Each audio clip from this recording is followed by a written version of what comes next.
बिस्मिल्लाहिर्रहमानिर्रहीम। नाज़रीन, मैं हूं जावेद बलोच और उम्मीद है आप लोग खैरियत से होंगे। आज तहरीक इंसाफ के बानी चेयरमैन की तरफ से सानिया 9 मई पर गैर मशरूत माफ़ी मांगने का ऐलान किया गया है।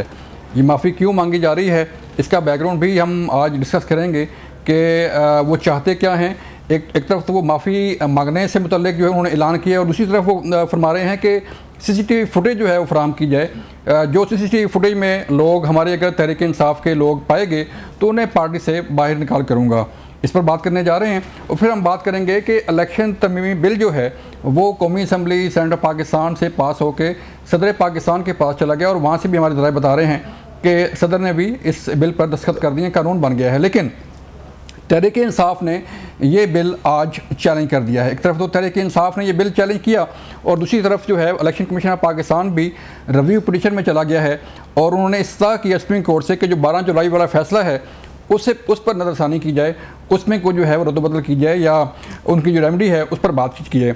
इस पर बात करेंगे और फिर हम बात करने जा रहे हैं बांग्लादेश की सूरत हाल पर कि बांग्लादेश में जो अवामी ताकत का मुजाहरा किया गया और प्रो इंडिया प्राइम मिनिस्टर जो है हसीना वाजिद उसे भागने पर मजबूर किया। ये वो एहतजाज था नादरीन जिसने 1971 की याद ताज़ा की और जो 1971 में जो जिन तकलीफ़ों का सामना करना पड़ा लोगों को उसका आज अवाम ने बदला ले लिया। जो कहते थे कि 2 कौमी नज़रिया दफन हो गया, आज उन्होंने देख लिया कि 2 कौमी नज़रिया आज भी कायम है, वो गलत थे, अवाम जो है वो ठीक है। इस पर बात करने जा रहे हैं। हमारे साथ आज मौजूद होंगे तहरीक इंसाफ के सीनियर रहनुमा शौकत बसरा साहब, उनसे बात करेंगे। शौकत साहब शुक्रिया वक्त देने का सर। फिर हम बात करने जा रहे हैं मुस्लिम लीग नून के रहनुमा परवेज़ संदेला साहब से, उनसे बात करेंगे। परवेज़ भाई आपका शुक्रिया। शौकत साहब मैं आपकी तरफ आऊँगा सर, मुझे बताइएगा बार बार जो है सानिया 9 मई का जिक्र जो है वो ख़बरों में आ रहा है। तहरीक इंसाफ के बानी चेयरमैन ने पहले जो है वो थ्रू उमर अयूब साहब फरमाया कि हमारे दरमियान जो है दरार डालने की कोशिश की जा रही है, नून लीग डाल रही है फ़ौज और तहरीक इंसाफ के दरमियान। फिर उन्होंने ख़ुद ऐलान किया कि फ़ौज अपना कोई जो है नुमाइंदा मुकर्रर करे और आज उन्होंने ये ऐलान किया कि मैं बिल्कुल गैर मशरूत माफ़ी मांगने के लिए तैयार हूँ, लेकिन उन लोगों का तयन किया जाए जो उस वक़्त उसमें CCTV फुटेज में आ रहे हैं। तो क्या हमने फुटेज देखी जो सोशल मीडिया पे व्हाट्सएप पे जो है वो सारी फुटेज फेसबुक पे और बाकी लोगों पे, तो मज़ीद कोई CCTV फुटेज की ज़रूरत है? बलोच साहब, जिसने CCTV फुटेज चोरी करवाई है और जो जुडिशल कमीशन नहीं बना रहे वो 9 मई उन्होंने करवाया भी और उसके ज़िम्मेदार हैं। पहले दिन से हम बार बार यही कह रहे हैं कि पाकिस्तान में अदालतें हैं, कानून है, आइन है। वैसे तो गुज़श्ता साल 1.5 साल से पाकिस्तान में गैर एलानिया मार्शल है और ना कोई आइन है ना कानून है। हमारा मौक़िफ़ तो डे 1 से पहले है। अगर 9 मई का पहले तो हम पब्लिक ओपिनियन देख लेते हैं ना, अगर 9 मई तहरीक इंसाफ ने किया होता तो 8 फरवरी को अवाम ये ना कहते कि जान अल्लाह दी वोट खानदा। आपने हर हरबा इस्तेमाल कर लिया, पार्टी तोड़ दी, कहा इमरान खान से हिस्ट्री, निशान छीन लिया, फ़ोन बंद कर दिए, साड़ी गल हो गई है, वो जो मियाँ जिदवावेगा लग पता जावेगा। तो पता लगा वो कबूतर उड़ाने आए थे लेकिन अवाम ने उनके तोते उड़ा दिए 8 फरवरी को। बनने तो वज़ीर आज़म आए थे वो। तो मेरे भाई 9 मई को अगर हमने किया होता तो मुझे बताइए कि कभी को जो ज़िम्मेदार होता है वो जाके एप्लीकेशन देता है सुप्रीम कोर्ट के अंदर। क्या कहा हमने कहा कि सुप्रीम कोर्ट फुल कोर्ट बनाए, उसके अंदर लाइव उसकी प्रोसीडिंग कौम को दिखाए, जो लोग उसके मुलव्वस हैं, खा वो शौकत बसरा है, खा इवन बानी चेयरमैन इमरान खान है, व्हाट्सएवर आप उनके खिलाफ कार्रवाई कीजिए। हमें ये बताया गया कि आपके 102 लोग मुलव्वस हैं। आज तक हमें वो भी नहीं पता वो 102 कौन हैं। अगर आज की आप बयान की बात कर रहे हैं तो मैं तो हैरान हो गया जब आपने कहा कि वो कह रहे हैं मैं माफ़ी मांगने के लिए तैयार हूँ। हमारा मौक़िफ़ तो ये है कि जिन्होंने 9 मई किया और करवाया है वो माफ़ी मांगे। मेरी बात आप पूरी सुन लें ना। तो हम तो डे 1 से कहते हैं कि पाकिस्तान में इमरान खान का हमेशा ये मौक़िफ़ रहा है, फ़ौज भी मेरी मुल्क भी मेरा। कहते हैं मेरे से ज़्यादा फ़ौज की मुल्क को ज़रूरत है, लेकिन तयन किसने करना है? अगर आप लोग आज 1 साल हो गया, इस वाक़े को 1 साल से भी ज़्यादा हो गए आपके सामने है कि मुझे ये बता दीजिए कि 1 साल के अंदर कत्ल से बड़ा जुर्म तो नहीं है ना। कत्ल की ज़मानतें हो जाती हैं बलोच साहब। और आज हालत ये है कि मैं एक वकील भी हूँ छोटा सा, उसका ना कोई चलान सेंड टू कोर्ट हुआ। हाँ, एक काम हुआ, जब मियाँ वाली जो वहाँ पर लोग मुल्ज़मान थे या जो सरगोदा में थे, जस्टिस अब्बास साहब ने मुल्ज़मान को शवाहिद ना होने की बुनियाद पर, एविडेंस ना होने की बुनियाद पर, शहादत ना होने की बुनियाद पर उनको बरी कर दिया।